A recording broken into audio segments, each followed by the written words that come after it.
los mismos nombres que mencionamos. Siguiente. Ok. Más o menos así es como se ven las células escamosas en un Papá Nicolau en una mujer en edad fértil. ¿Sí? Eso es normal. Citoplasma amplio y núcleo puntiforme. ¿Sí? La variabilidad de colores nos la da la tinción de Papá Nicolau. Por eso es que hay células que se ven más eosinofílicas, otras que se ven más celestitas, otras que se ven casi blancas. ¿Ok? Esa es la ventaja que da la tinción de Papá Nicolau para poder diferenciar las células, porque muchas veces en los extendidos de citologías cervicales las células se apelotonan, ¿sí? Se las observa como grupos, como si fueran monedas una sobre otra, y es difícil a veces determinar los límites entre una y otra, pero al tener de diferentes colores te da la facilidad de poderlas diferenciar una de otra. ¿Ok? ¿Me siguen? ¿Sí? Eso es endocérvix. ¿Sí? Son células con un citoplasma más escaso, con un núcleo más redondeado. Miren que no tienen pleomorfismo, ¿eh? Son redonditos, casi perfectos. Y siempre están pegadas así. Se dice que fueran como panal de abeja. ¿Ok? Esa es la imagen del panal de abeja de un epitelio endocervical en un estudio de citología cervical, en un estudio de Papá Nicolau. La siguiente. ¿Ok? Entonces tengo diferentes tipos de células ahí, ¿no? Tengo células escamosas normales, como tales, y tengo células escamosas tipo metaplasia. ¿Sí? Se supone que en algún momento fueron células endocervicales que sufrieron el cambio metaplásico hacia células escamosas. Por eso es que se las ve como más alargadas, ¿sí? Como renacuajas, dicen, ¿sí? Como si fueran unas células escamosas pero más alargadas. Eso es característico de la metaplasia escamosa, ¿no? Pero el núcleo no tiene irregularidades, no tiene hipercromasia, no tiene mitosis, ¿no? La siguiente. ¿Ok? Eso es lo que les explicaba la vez pasada con el gráfico, ¿no?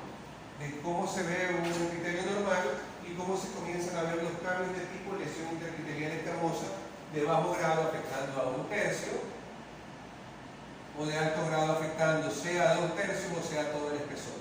¿Sí?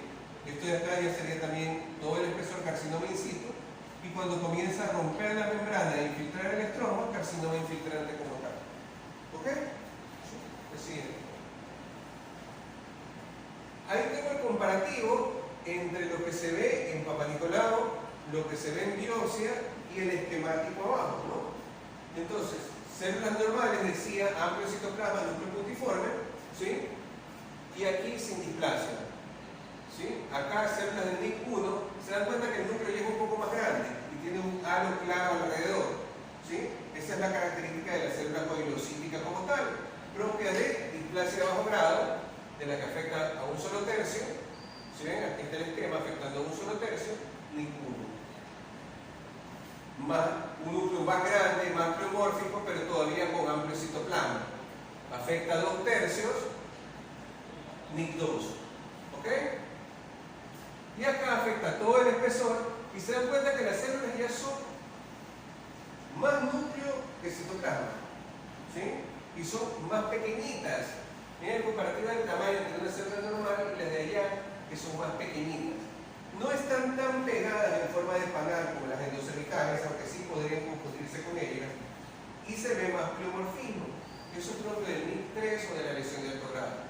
Repito, en los Papá Nicolau es difícil poner NIC1, NIC2 ni NIC3. Normalmente ponemos lesión de bajo grado o lesión de alto grado. ¿Ok? La siguiente. Tengo ahí dos estudios de inmunohistoquímica. El que está completamente a la derecha es el P16. El P16 es el que utilizamos para confirmar la presencia de la afectación por el virus del papiloma humano. ¿Sí? La tinción del P16 tiene que ser una tinción en bloque, es decir, pintar todo. Si yo tengo una tinción en donde mancho un poquito acá, mancho un poquito acá, mancho un poquito acá, eso se considera negativo. ¿Ok? La tinción del P16 tiene que ser una tinción completa, en bloque. ¿Ya? Lo que está aquí en medio es una tensión de MIP1. ¿Sí? ¿Cuál es el otro nombre del MIP1? Me sirve para ver el índice de proliferación. Mientras más MIP1 tenga, más activa es la lesión. El otro nombre del MIP1 es KI67. ¿Sí? Normalmente nosotros lo mencionamos como KI67, pero algunos libros lo ponen como MIP1. Se dan cuenta que hay muchos positivos, ¿sí? Sueltos. Significa que son células que están en permanente proliferación. Mientras más KI67 haya, más activa es la proliferación de ese grupo celular. ¿Ok?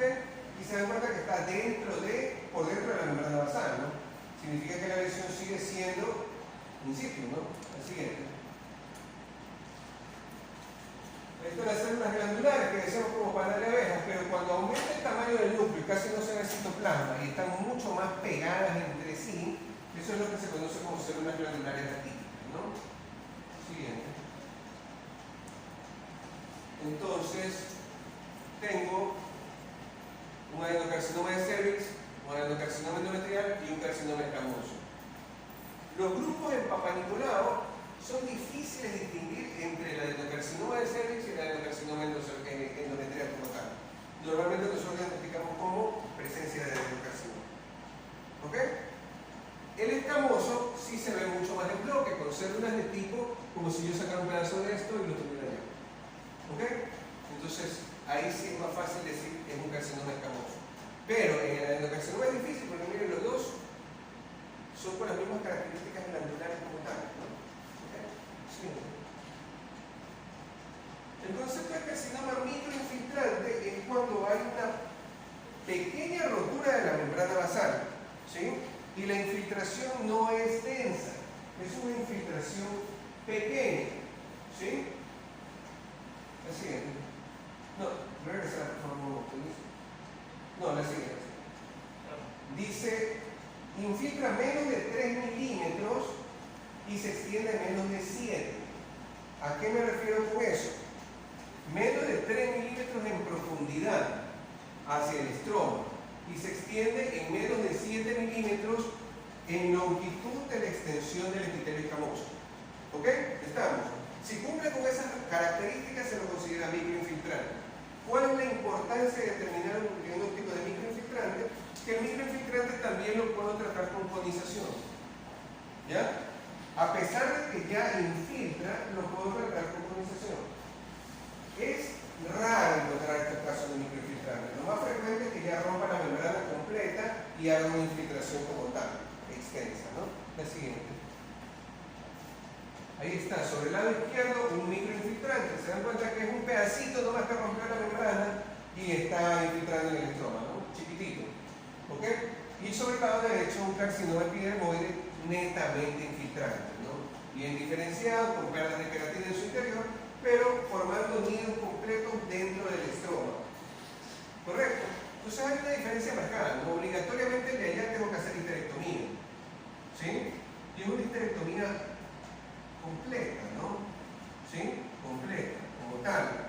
Incluso debo sacar tejido adiposo de las zonas de alrededor del cuello, zonas que se conocen como paramétrios. ¿Sí? Esas zonas de los paramétrios son importantes porque tienen una vascularidad muy marcada. Normalmente cuando están afectados los paramétrios es probable que haya metástasis hacia los ganglios regionales. Entonces estudiar los paramétrios es muy, muy importante, ¿no? La siguiente. Ok, las lesiones de carcinoma epidermoide están muy relacionadas con las cepas de tipo 16 y 18. ¿Ya? Son las más frecuentes. No son las únicas, pero son las más frecuentes. Las cepas del papiloma de tipo 6 y 11 generalmente producen lesiones verrucosas que no van a evolucionar hacia carcinoma epidermoide.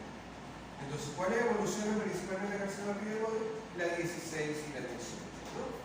Ok, siguiente. Y existen muchas variabilidades de forma de cómo observar el carcinoma epidermoide, ¿no? Con queratina, sin queratina. El verrucoso es aquel que forma verrugas grandes como tales. El condilomatoso es el que tiene la forma de un condiloma y que generalmente es bien diferenciado. ¿Sí? Entonces existen muchas variantes, ¿no? El siguiente. Y ahí tengo carcinoma escamoso. Sobre el lado izquierdo, carcinoma escamoso bien diferenciado, ¿no? Infiltrante. Es tan bien diferenciado que yo cojo cualquiera de estos pedazos aquí, acercándolo con la mente, y se parece mucho al epitelio escamoso en la superficie. Por eso se dice que es bien diferenciado. Además, es tan bien diferenciado que produce queratina. ¿Sí? ¿Ok? Entonces, generalmente el queratinizante suele ser bien diferenciado. Sobre el lado de allá, en cambio, tengo una lesión tumoral en donde vaya a saber qué sea, ¿no? Porque no tiene forma de epitelio escamoso, las células están muy pleomórficas y formando patrones sólidos. Ese sería un tumor de tipo poco diferenciado, ¿no? Entonces, muchas veces las lesiones poco diferenciadas requieren inmunohistoquímica para poder ser diagnosticadas. ¿Sí? Entonces, las lesiones poco diferenciadas muchas veces requieren inmunohistoquímica. Por ejemplo, si yo quiero saber si es un carcinoma epidermoide, puedo pedir citoqueratina 5,6, P63. ¿Ok? Ambos son marcadores para carcinoma escamoso. No son específicos de carcinoma escamoso de cervix, sino para cualquier carcinoma escamoso. ¿Ya? Y a esto le puedo pedir también que P16, ¿no? Para poder estar completamente convencido de que tiene afectación en relación con el virus del papiloma humano. ¿Ok? Entonces, si yo tengo un carcinoma poco diferenciado y no sé qué es, pero sospecho que es carcinoma escamoso, puedo pedir esto de aquí, ¿no? Citoqueratina 5,6, P63 y P16. ¿Ok? Siguiente. Ahora, el adenocarcinoma en cambio se origina a partir de la displasia de las células, de las glándulas como tal, ¿no? Adenocarcinoma. Aquí ya no tiene nada que ver el epitelio escamoso. Ahí tengo un ejemplo de cómo se ve sobre el lado izquierdo las glándulas normales, sin atipia, y sobre el lado derecho glándulas con cambios atípicos, ¿no? Hipercromasia, pleomorfismo, pseudoestratificación, una más arriba, una más abajo, una más arriba, una más abajo. ¿Ok? Si ve la diferencia entre la una y la otra, ¿no? Entonces, el adenocarcinoma endocervical a veces es difícil distinguirlo del adenocarcinoma endometrial, sobre todo cuando se ha extendido uno u otro sobre la misma zona.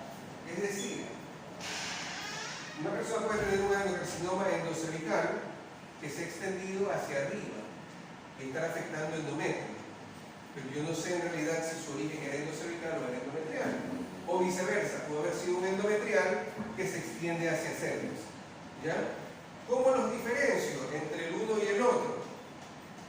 El adenocarcinoma endocervical generalmente no marca estrógeno y progesterona, sino que marca P16, porque está más en relación con papiloma humano. ¿Ok? El de cervix.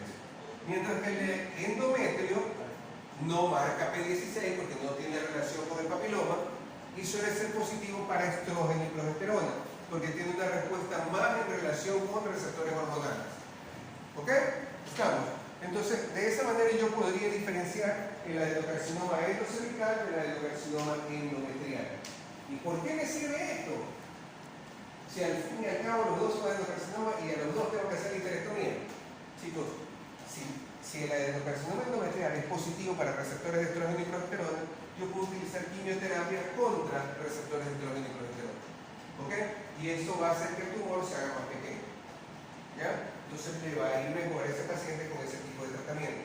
Por eso es que es necesario diferenciar entre endocervical y endometrial. ¿Ok? Sí. En su gran mayoría los carcinomas de cervix son escamosos. Del 15 al 25% suelen ser adenocarcinomas como tales, ¿no? ¿Podrían estar en relación con el virus del papiloma humano? Sí, también. ¿Ok? Sí. Y existen muchas variantes, ¿no? El endocervical como tal, que es el común, el endocervical con características intestinales, porque se ven células parecidas a las caliciformes, células en anillo de sello y aquellas que forman vellosidades, como el vello glandular, ¿no? Así es. Por ejemplo, eso es un adenocarcinoma endocervical de tipo villo glandular, ¿sí? Porque las estructuras forman como vellosidades, como dedos, ¿sí? Se dan cuenta que igual mantiene las características de formar estructuras como túbulos, ¿no? Recuerda un poco las glándulas. Entonces yo a ese adenocarcinoma lo podría poner como adenocarcinoma endocervical moderadamente diferenciado, porque todavía se lo puede reconocer que se origina a partir de las glándulas, ¿no? Si tuviera menos irregularidad de las glándulas, probablemente sería bien diferenciado. ¿Okay? Siguiente. Y como el mundo no es perfecto, a veces pasan esas cosas.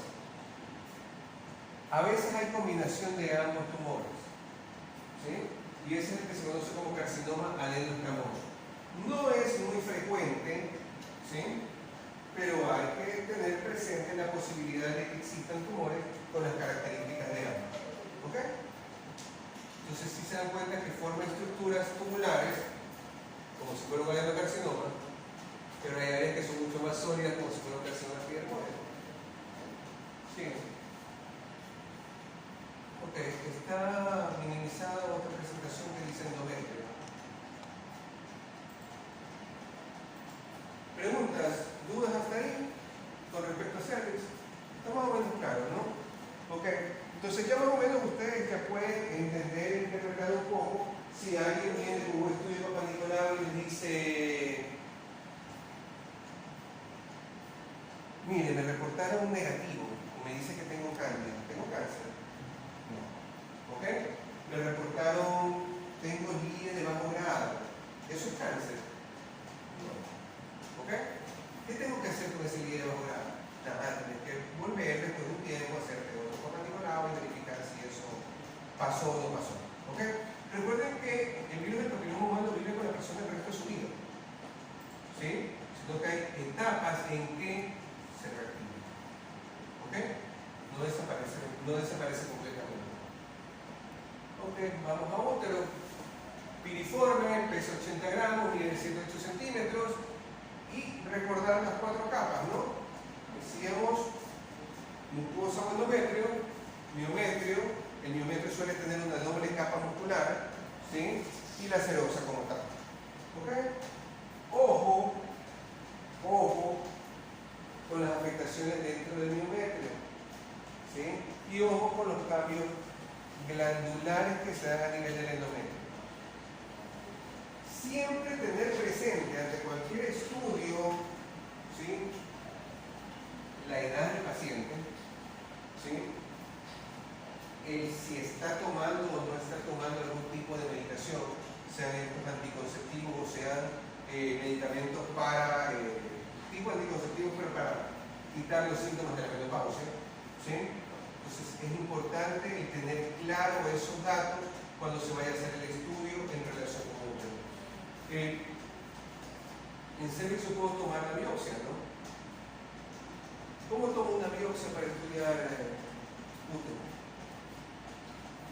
Difícil, ¿no? ¿Sí? Para estudiar el endometrio la biopsia sería un legrado. ¿Ya? Y de igual manera que como con el Papá Nicolau, no tengo estructuras como tales, sino tengo material hemático y restos de legrado sueltos y extendidos. ¿Ok?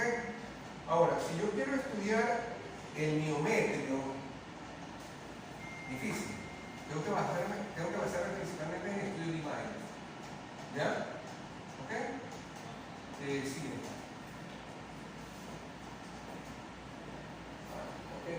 Bueno, el endometrio es variable, ¿no? El endometrio va a cambiar y se va a modificar dependiendo de, primero, si la mujer está en edad fértil. Y segundo, en las diferentes fases que existen durante la edad fértil. ¿Ok? Entonces el endometrio va a tener primero 2 capas, una zona funcional y una zona basal. La zona basal es la que está pegada a la membrana, ¿no? ¿Sí? Y esa es la que tiene un mayor índice de proliferación. La zona funcional es la que va a cambiar o va a variar dependiendo de los estados hormonales, dependiendo de los tipos de estrógeno o de progesterona, dependiendo en qué fase del ciclo menstrual se encuentra, ¿no? Y por fuera tengo células de tipo mesenquimal, que son las células de tipo estromal. ¿Ok? Sigamos. Ok. Fase menstrual, fase proliferativa, fase secretora. En realidad, la primera fase no es la menstrual. La primera fase es la fase proliferativa. ¿Ok? El ciclo, histológicamente hablando, termina con fase menstrual. ¿Ok? A ver si pongo más espacio por acá. La famosa rayita, ¿no? Día 1, y la última es día.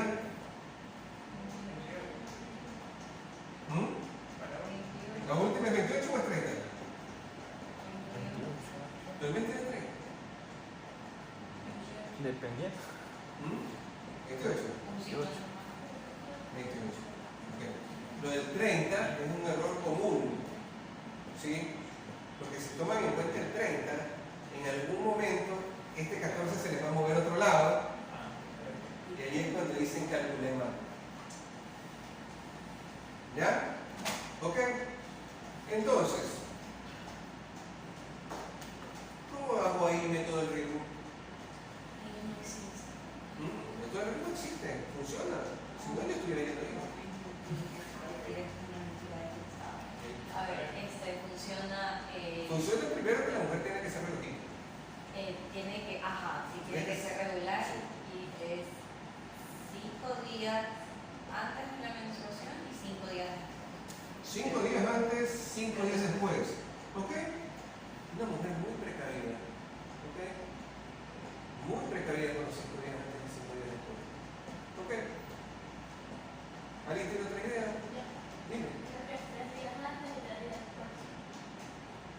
Una mujer menos precavida, pero todavía dentro del rango. Correcto.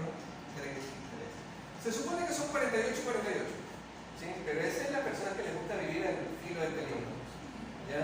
Normalmente son entre 3 y 5. ¿Ok?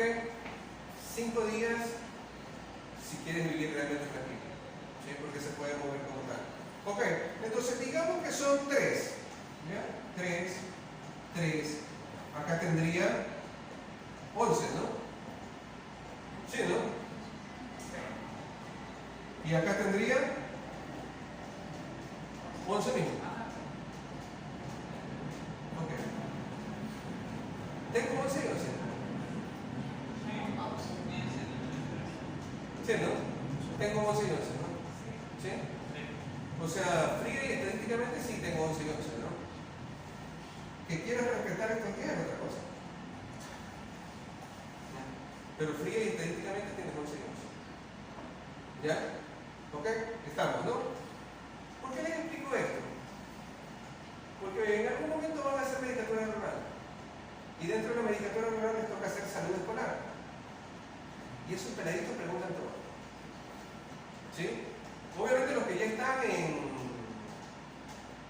qué sé yo, segundo, tercero, primero de bachillerato, eso ya ni te preguntan porque eso saben más que uno. ¿Ya?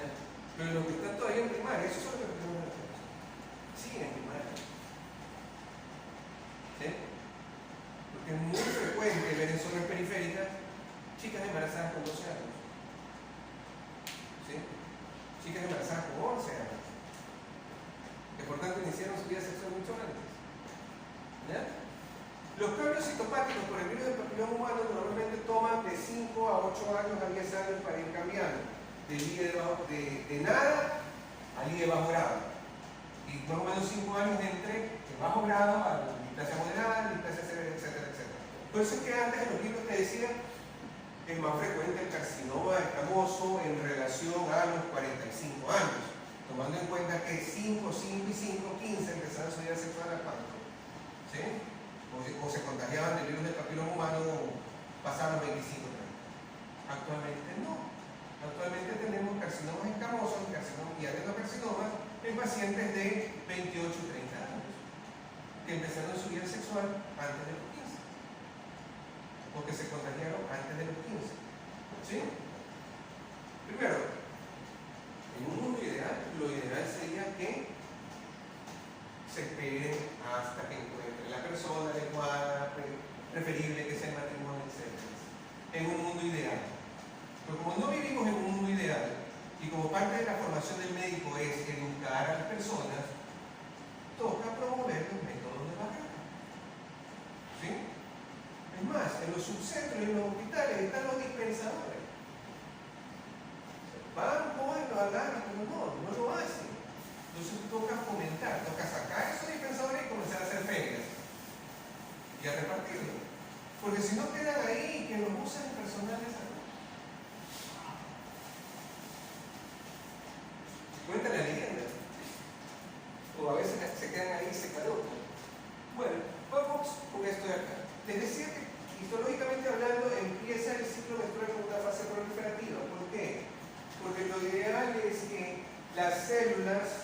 las glándulas a nivel del endometrio comienzan a proliferar y forman estructuras de tipo tubulares.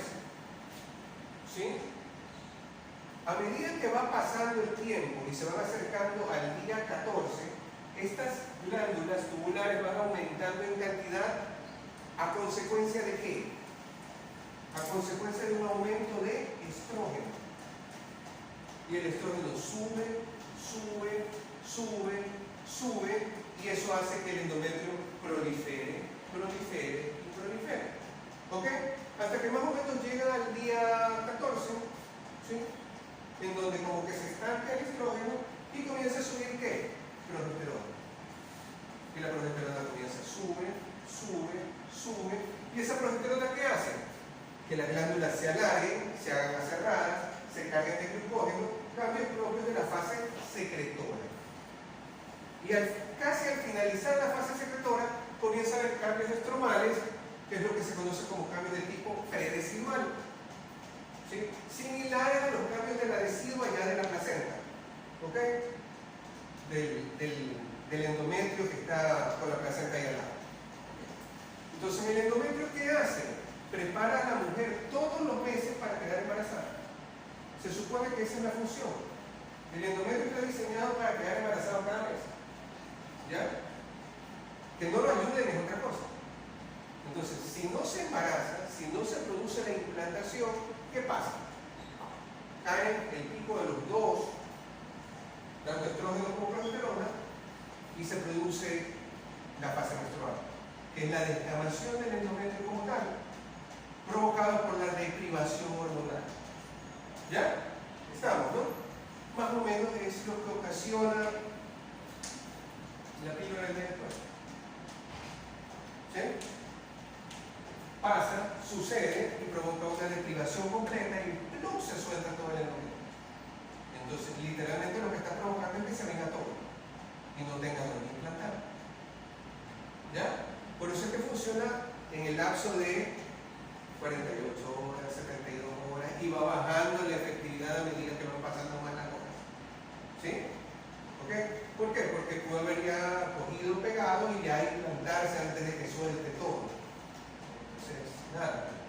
Todo es cuestión de matemática como tal. Siempre y cuando por ejemplo, lo del método de Primo, siempre y cuando la persona sea completamente regular, ¿no?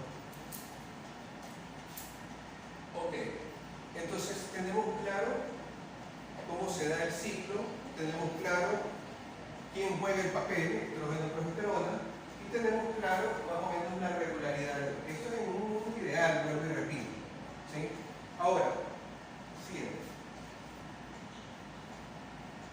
Para nosotros, bueno, yo ya no, pero los patólogos mayores, ¿sí?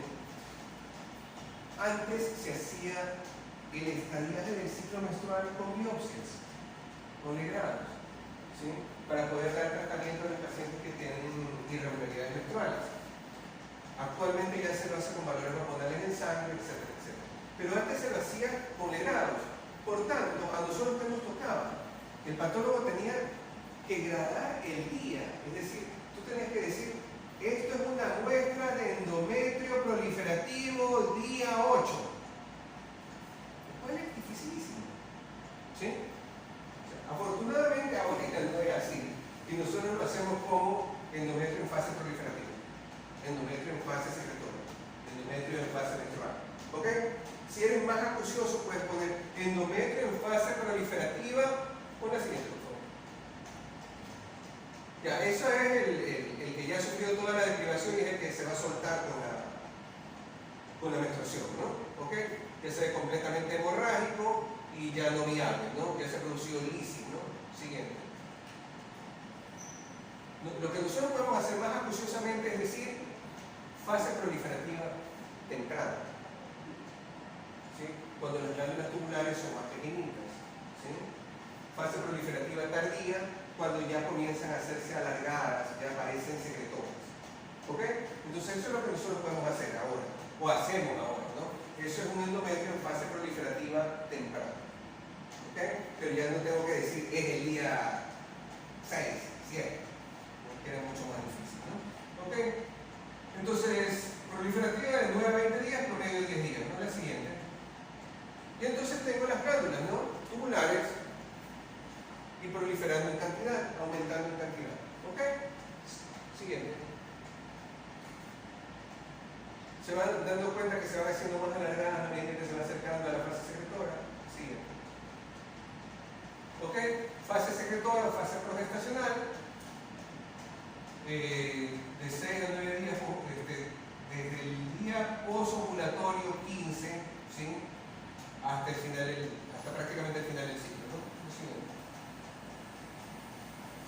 Miren, esos son los cambios que se van dando día a día, con la ubicación de las vacuolas, primero en la parte dorsal, luego en la parte anterior, ¿sí? Las glándulas se van haciendo más alargadas, más aserradas, etcétera, etcétera, ¿no? Con esto que uno podía decir que es el día 16, que es el día 17, que es el día 18. ¿Ok? Sigamos. Entonces, secretor temprano son como las tubulares, pero un poco más alargadas, no parecían las proliferativas, pero un poco más alargadas, más tortuosas. La siguiente. Siguiente. O la siguiente. La siguiente gráfica. Normalmente el endometrio secretor es el que vemos así, ¿sí? Con las glándulas alargadas, tortuosas, ¿sí? Y con glucógeno en la parte hacia la luz de la glándula como tal. Esto es lo que va a permitir tener como que los nutrientes adecuados suficientes para poder recibir la implantación. Por eso repito, el endometrio está diseñado para implantar, para recibir el producto cada mes. ¿Sí? Así. Y eso es todo lo contrario. Eso es un endometrio atrófico, posmenopáusico. ¿Ok? Son pocas glándulas pero dilatadas. Eso es lo que se conoce como atrofia glanduloquística. ¿Ok? Entonces el endometrio atrófico, la atrofia glanduloquística es el endometrio de tipo posmenopáusico. ¿Ok? Siguiente.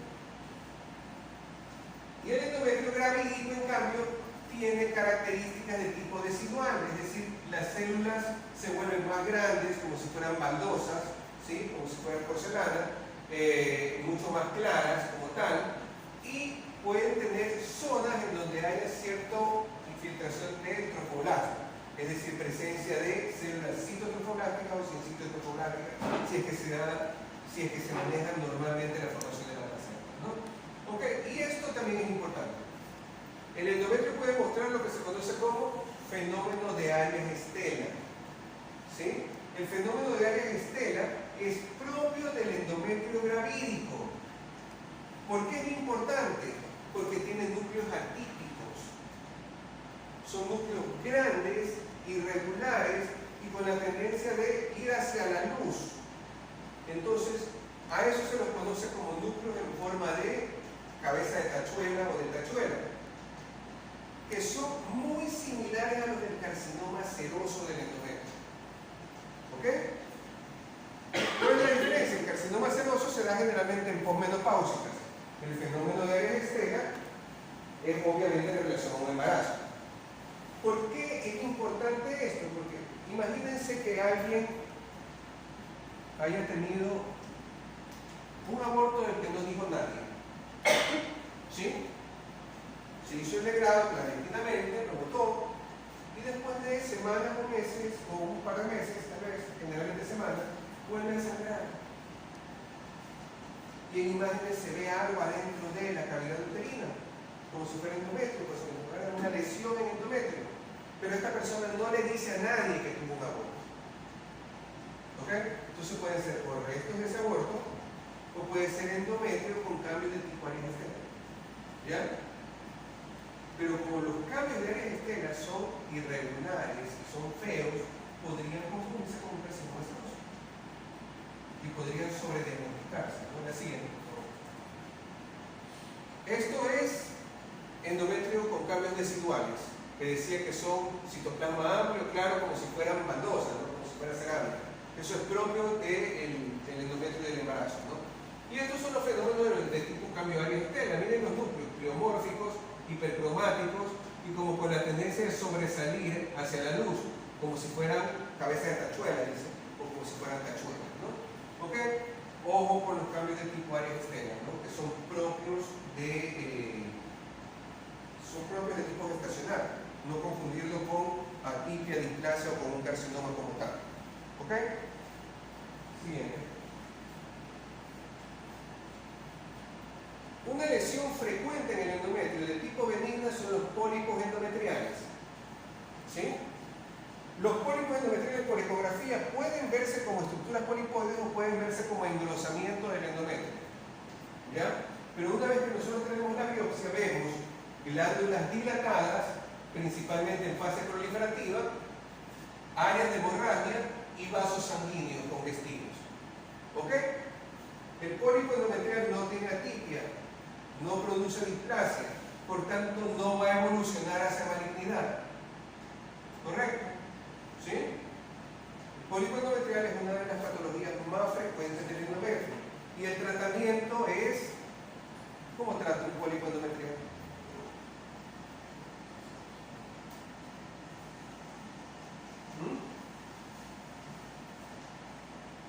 A ese paciente le damos un legrado para llegar al diagnóstico, ¿no? ¿Sí? Porque la forma de obtener muestras del endometrio es con un legrado. En el momento en que hice el legrado ya le hice el tratamiento. ¿Sí? Porque en el momento en que ya se hizo el legrado, ya barriste con el endometrio de toda esa zona y por tanto ya te fuiste llevando el pólipo. ¿Ok? Entonces después de eso sí requiere controles cada cierto tiempo para poder verificar por imágenes si se ha vuelto a engrosar el endometrio o no. ¿Ok? El pólipo cervical se lo saca. ¿Sí? Ingresas, cuando ingresas como si fuera una enteroscopía, lo ves ahí y lo puedes sacar. ¿Sí? A veces en los legrados de los cervicales también se van los pólipos, como tal, ¿no? Pero tú puedes hacer un legrado de los cervicales como cuando tomabas la muestra del Cytogrush, entras así mismo, pero solamente legras la zona del cervix, del endocervix. ¿Ok? Sí. Acá hay diferentes formas de ver un pólipo endocervical, ¿no? Hay unos que son mucho más glandulares, otros que son más estromales, ¿sí? Pero lo importante es, primero, que tenga la forma de pólipo, segundo, que tenga glándulas sin atipia, y tercero, que tenga los vasos congestivos dilatados, ¿no? Así es. Ok.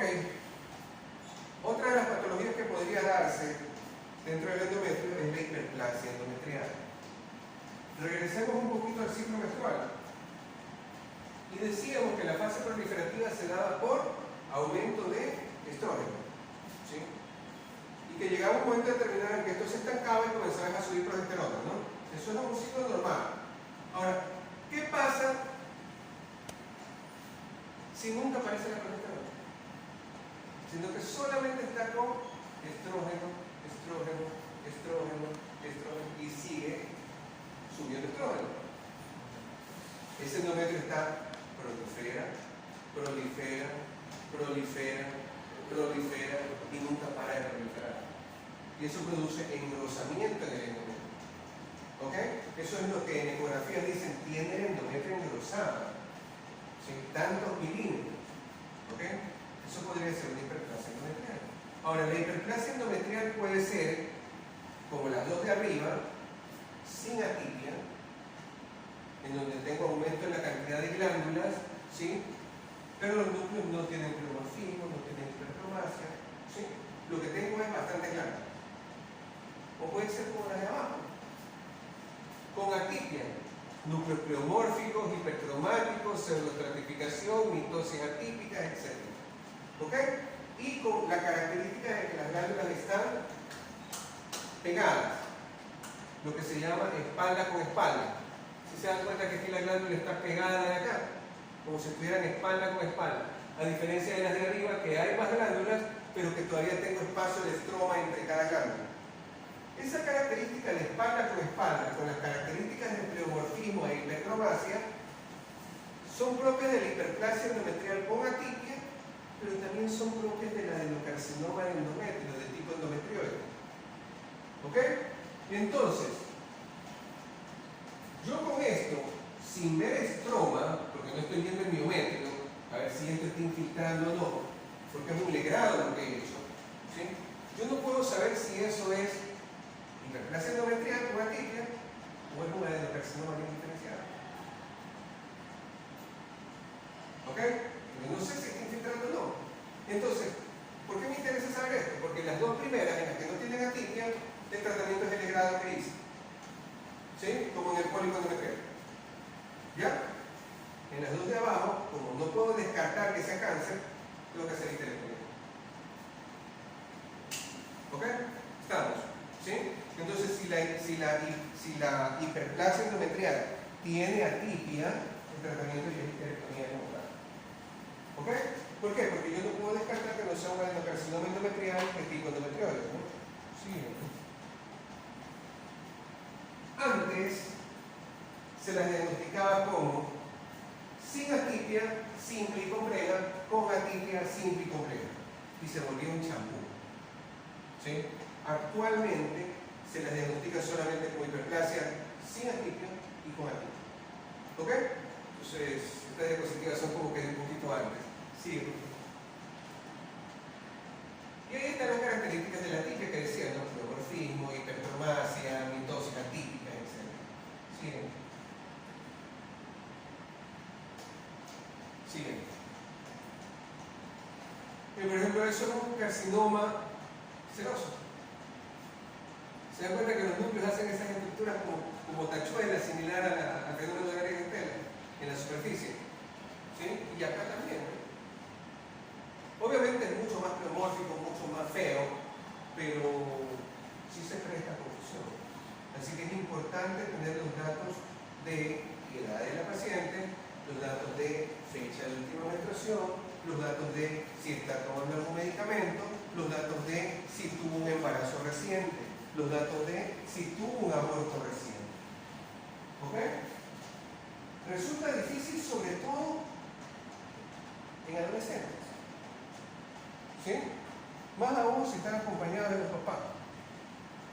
Entonces, ya es como parte del arte del médico el tratar de sacar información, no como detective a veces, ¿no? Entonces, creo que lo ideal es tener todos los datos completos. Siguiente. Entonces, el carcinoma de endometrio, tengo dos tipos principales de carcinoma de endometrio. El denominado tipo 1, ¿sí? Que es el que está en relación con estrógeno y progesterona, que es el que nosotros conocemos como adenocarcinoma endometrial de tipo endometrioide, ¿sí? O adenocarcinoma endometrial más comúnmente dicho, que es el más frecuente de todos. Y como lo dije, está en relación con los receptores de estrógeno y progesterona. Por tanto, el aumento de picos de estrógeno y progesterona aumenta el tamaño del tumor y la disminución de ellos tendría que bajar el tamaño. ¿Ok? Y el de tipo 2, que es el que está más relacionado con el carcinoma seroso, que es el que se parece al de Aries Stella, ese está más relacionado en mujeres posmenopáusicas y con afectación del gen TP53. ¿Ok? Ese carcinoma seroso, ese carcinoma tipo 2, es más agresivo. ¿Ya? Siguiente. Bueno, ahí hay algunos factores, ¿no? Que tienen que ver con el carcinoma endometrial, ¿no? Siguiente. El adenocarcinoma endometrial, el tipo endometrioide, o el carcinoma endometrioide como tal, puede tener diversas variedades, ¿no? Biliogranular, secretora, etc. ¿no? Siguiente. Lo más frecuente es encontrarlo así.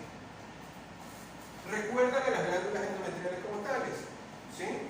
Con la disposición espalda con espalda. Se parece a la hiperplasia endometrial atípica que vimos en antes. Por eso que yo decía, no puedes descartar la una de la otra. Y cuando ya tienes la histerectomía, ahí sí tienes que verificar qué tanto infiltra en el miometrio. ¿Sí?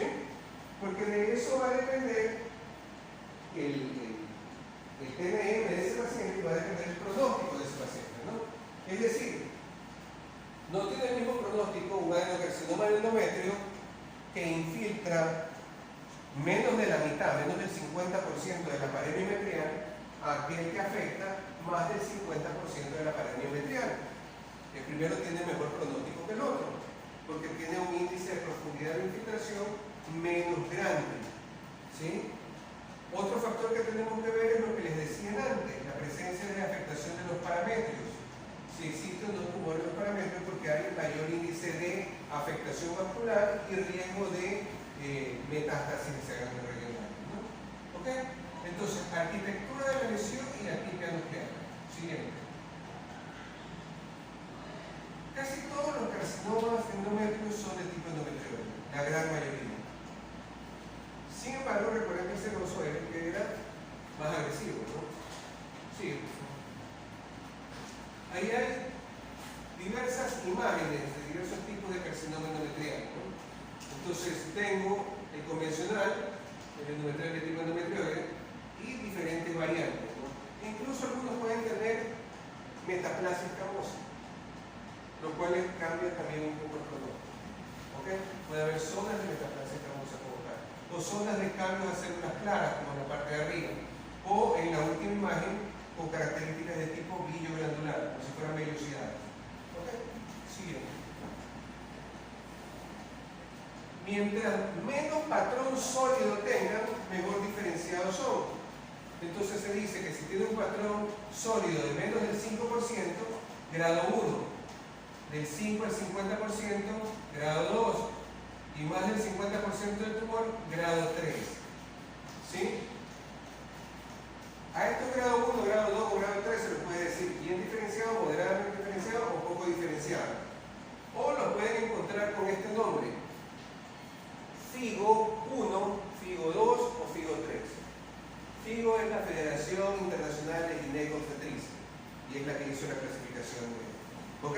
Entonces, los adenocarcinomas generalmente se los clasifican como FIGO 1, FIGO 2, FIGO 3, dependiendo de qué tan alto es la diferenciación hacia componentes sólidos, ¿no? ¿Ok? Siguiente. Ahí tengo macroscópicamente sobre el lado izquierdo un adenocarcinoma endometrial de tipo endometrioide, en donde ya se ve que infiltra completamente la pared endometrio, ¿no? E incluso las características del tumor se las observa hasta la serosa. ¿Sí? Luego las características propias de este tumor hasta la serosa ahí arriba. ¿Ok? Y ahí están, ¿no?, las características de bien diferenciado, moderadamente diferenciado, poco diferenciado. Siguiente. Y el seroso, decíamos del 5 al 10%, tiene un comportamiento más de tipo agresivo, tiene una conformación más papilar, ¿sí? Y podría tener también la presencia de cuerpos de Samoa. Decíamos que este está muy relacionado con la afectación del gen TP53, ¿no? Así es.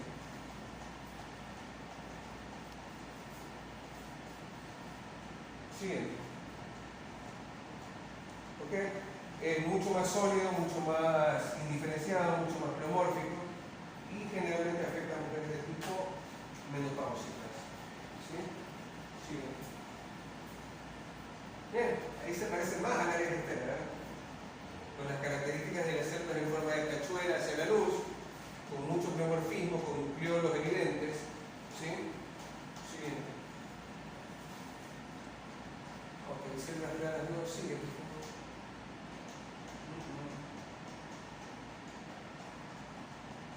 ¿Cómo así? ¿No sigue? Ok. Entonces, era más o menos lo que les decía antes para diferenciar el endometrial del endocervical, ¿no? Y en el endocervical tengo negativo de estrogenprogesterona, tengo positivo P16, ¿ok? Mientras que en el adenocarcinoma del tipo endometrial tendría positivos los receptores hormonales de estrogenprogesterona, no tendría P16, o sería muy focal, y tendría pues presión de intestino, ¿no? ¿Ok? Siguiente. O sea, esta es la diferencia entre el uno y el otro, ¿no? Entre endometrial y endocervical como tal, ¿no? Entonces, aquí lo que más me sirve son lo de los receptores de estrogenprogesterona y la presencia o ausencia de P16. ¿Ok? Siguiente. ¿Preguntas? ¿Dudas? ¿No? ¿Algo que me haya quedado claro? Doc, se dio próstata. Se dio próstata. ¿Conversamos de próstata anterior? ¿O no Pero- conversamos de próstata anterior? Sí. Pero ya no dio. Ok.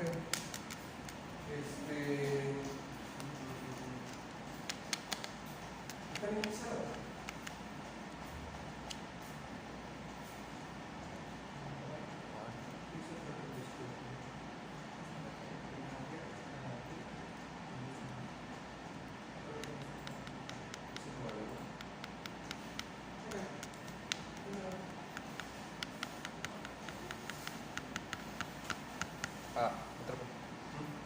cuando la mujer ya termina de dar a luz y todo, es mejor que se le saque el útero para que evite problemas de cáncer. No, O sea, cuando ya termina cuando ya menos dice que ya no tener quiero hijos. tener más Ajá. hijos. No, para nada. O sea, a ver, si hay alguna patología, por ejemplo, qué sé yo, si alguien tiene miomas, ¿sí? Y son submucosos, se los podría sacar por histeroscopía, ¿ya? Sin necesidad de sacar el útero. Pero a veces hay personas que dicen, ¿sabes qué? Hágame el histeroscopio. ¿Sí? Ya no quiero tener más hijos, tengo esas lesiones ahí metidas ahí, no quiero correr riesgo más adelante. Pero no es recomendable ya sacarlo. No, lo ideal es no tocarse, lo ideal es no hacerse nada que no sea necesario hacerlo. ¿Sí? Porque igual toda intervención quirúrgica corre un riesgo de. ¿Sí? Ahora, si hay cosas que se hacían antes, que actualmente ya casi no se hacen. Por ejemplo, antes se hacía por miomas, se hacían histerectomías parciales y se dejaba puesto el cervix. ¿Sí? Se sacaba solamente parte del útero, pero no se sacaba el cervix. Lo cual también corría el riesgo de que en ese cervix se haga un carcinoma escamoso. Entonces, actualmente ya casi no se ven esas histerectomías de que dejan preservado el cervix, ¿no? Preferible hacer la histerectomía completa como tal. ¿Sí? Entonces, los cambios quirúrgicos han ido evolucionando, ¿no? Por ejemplo, en la mama, antes a todo cáncer de mama le hacían mastectomía radical, le sacaban toda la mama. Mientras que ahora los protocolos van encaminados más a hacer parantectomías, para tratar de preservar lo más que se pueda la mama. ¿Sí? Entonces, lo ideal es no llegar a procedimientos agresivos si no son necesarios. Vamos como va. Ok. Una de las patologías más frecuentes, que en realidad no es una patología, es la presencia de los quistes foliculares. A ver, el quiste folicular es el quiste normal, ¿sí? El quiste folicular es el que se rompe cada ciclo menstrual, etcétera, etcétera. Y que en muchas ocasiones ocasiona dolor, ¿sí? A veces los quistes foliculares al romperse cerca del día 14 pueden provocar dolor, ¿sí? No en todos los ciclos pasa, no a todas las personas les pasa. Pero imagínense que sea un quiste folicular en el ovario derecho y duela mucho. Va a la emergencia del hospital, dolor en posibilidad derecha, apendicitis, sacan. ¿Ya? Cogen, intervienen y se dan cuenta que ven un quiste en ovario y sacan el quiste del ovario. Obviamente también sacan el apéndice, ¿no? por estar mal parqueado ahí, pero igual también lo sacan. Entonces, esos son los quistes foliculares que nosotros recibimos en estudio histopatológico, ¿ya? Que no son otra cosa más que los quistes normales, el folículo como tal. ¿Ok? Existen otros tipos de quistes también que son los denominados quistes de inclusión. ¿Ya? Los quistes de inclusión no son otra cosa más que el epitelio superficial del ovario que en algún momento hace esto. ¿Sí? Como que se pliega hacia adentro. ¿Ya? Y esta plegada de repente arriba se cierra y se forma un quiste ahí adentro. Esos son los quistes superficiales, los quistes simples o quistes de inclusión, que a veces también los ven varios quistes de esos y sacan cuñas de ovario, ¿sí? Pero en realidad no es que realmente son patológicos, no es que realmente van a producir el movimiento, ¿no? Es siguiente. El cuerpo lúteo quístico hemorrágico o el cuerpo quístico lúteo hemorrágico. Los quistes del cuerpo lúteo, el cuerpo lúteo normal que se produce con los cambios estos del quiste folicular posterior, ¿no? Cuando no se ha producido el embarazo como tal. Entonces, puede ser que en la zona central tengan cambios de tipo hemorrágico, ¿sí? Y se ve como en la imagen de arriba, con áreas de hemorragia central, ¿sí? Y con las células de la capa azteca luteínica a los lados. ¿Ok? De igual manera, pueden romperse, provocar mucho dolor y terminan en intervención quirúrgica sacando estos quistes de cuerpo lúteo, ¿no? No confundirlos, dice, con los quistes de chocolate de la endometriosis, ¿no? Los implantes endometriósicos de la endometriosis como tal son más frecuentes en el ovario y en el ovario forman estructuras quísticas como tales que que al tener hemorragias antiguas, signos de sangrado antiguo, forman quistes con contenido hemático de grupo, que se conoce como quistes de chocolate. Esas son la presentación más frecuente de la endometriosis ubicada en ovario, ¿no? La siguiente. La torsión ovárica, similar a lo que pasaba con la torsión testicular, ¿no? Puede ser que el pedículo del ligamento se tuerza completamente, gire sobre su propio eje y provoque cambios de tipo infarto hemorrágico, igual que en la torsión testicular. ¿Ok? A veces no es en el ovario, a veces pueden tener un quiste grande, un cistoadenoma, seroso o mucinoso, y el pedículo de este cistoadenoma podría también torcerse sobre su propio eje y ocasionar también un quiste a pedículo torcido, ¿sí? Con las mismas características de cambios de tipo infarto hemorrágico, ¿no? ¿Ok? Siguiente. Ahí está el cistoadenoma seroso. Decíamos que los quistes de inclusión superficial son los quistes chiquititos, ¿no? Menores de 1 centímetro generalmente. Los quistes, a medida que van aumentando de tamaño, también ya el nombre hace cistoadenoma. Y los cistodenomas pueden ser 2, 3, 4 centímetros hasta 20, 30, 35 centímetros, 40 centímetros. El cistoadenoma es la lesión benigna como tal y está constituida por una capa estromal recubierta por una capa de epitelio. Y esa capa de epitelio puede ser seroso, simple, con un contenido líquido claro en su interior, y ese es el cistoadenoma seroso.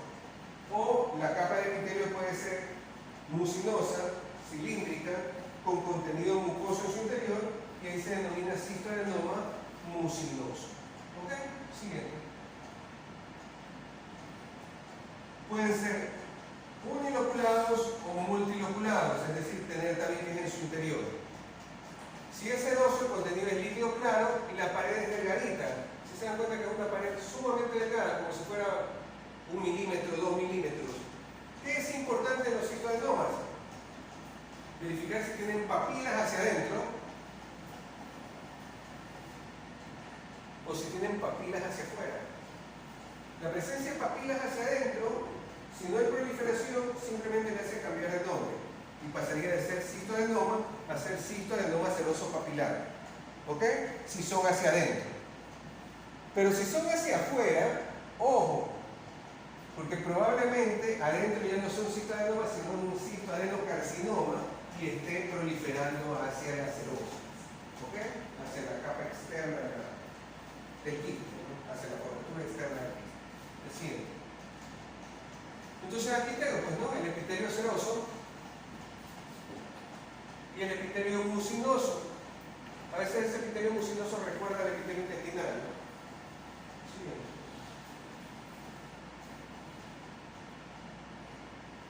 El tumor borderline o tumor limítrofe es aquel que tiene mayor índice de proliferación papilar y celular hacia el interior de la cavidad del quiste, ¿ya? Pero no infiltra la pared. ¿Qué quiero decir?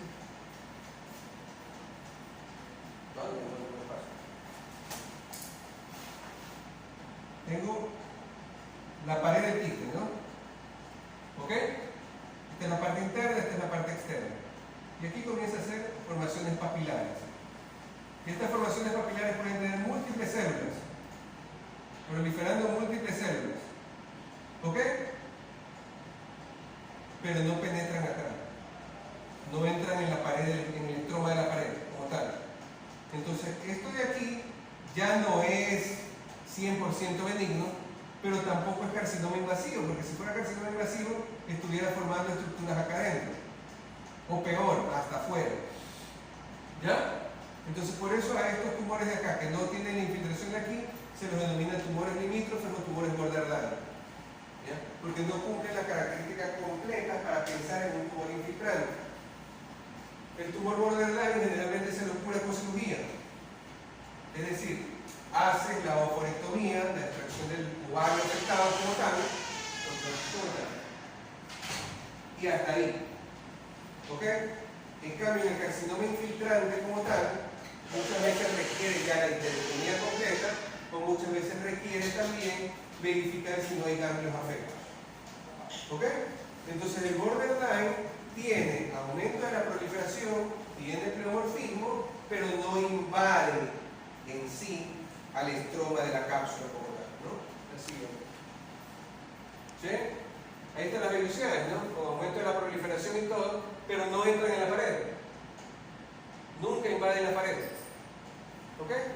Siguiente. En cambio, el cistoadenocarcinoma puede hacerte las papilas hacia la parte de afuera del quiste. ¿Ya? ¿Por qué? Porque ya infiltró la parte de dentro, atravesó la pared y llegan las papilas hasta afuera. Y esas papilas son las que por continuidad pueden hacer metástasis hacia los órganos que están más cercanos o hacer implantes incavidales. Ojo con esto, se habla mucho de que el CA125 es el marcador tumoral para poder sospechar patologías de ovario.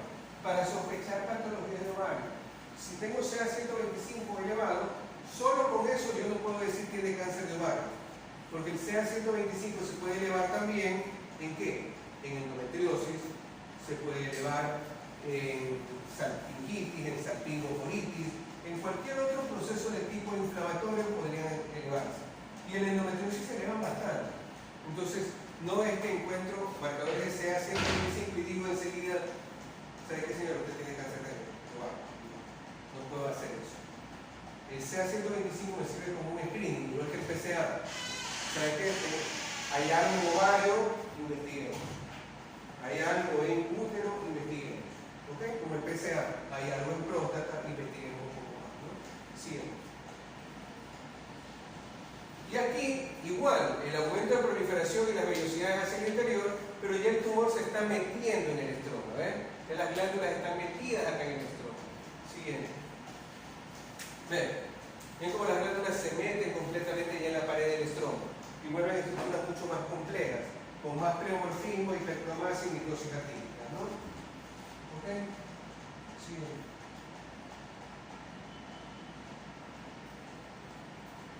Volvamos a la lesión benigna. Y decíamos cistoadenoma seroso, cistoadenoma mucinoso, ¿sí? Sin infiltración, sin nada. Si ese cistoadenoma, la pared no es delgadita, sino que es una pared gruesa con tejido fibroso, pero sin infiltración de nada, se denomina cistoadenofibroma. ¿Ok? Entonces es benigno. Es el mismo cistoadenoma, pero con la pared más gruesa. ¿Ok? Siguiente.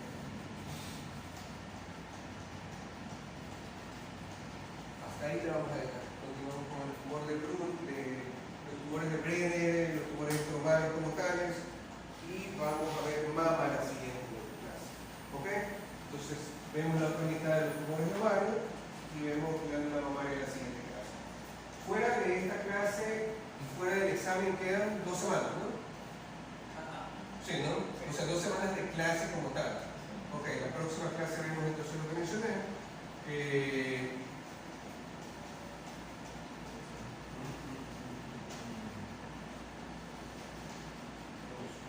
Son 5 o 6. 6, ¿no? Ok.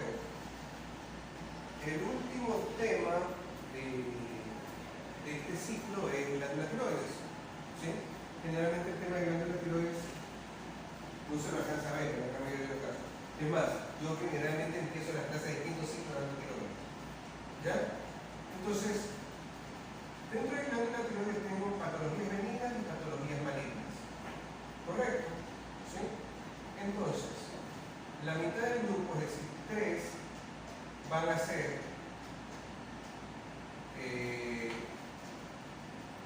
gráficos de patologías benignas de glándula tiroides.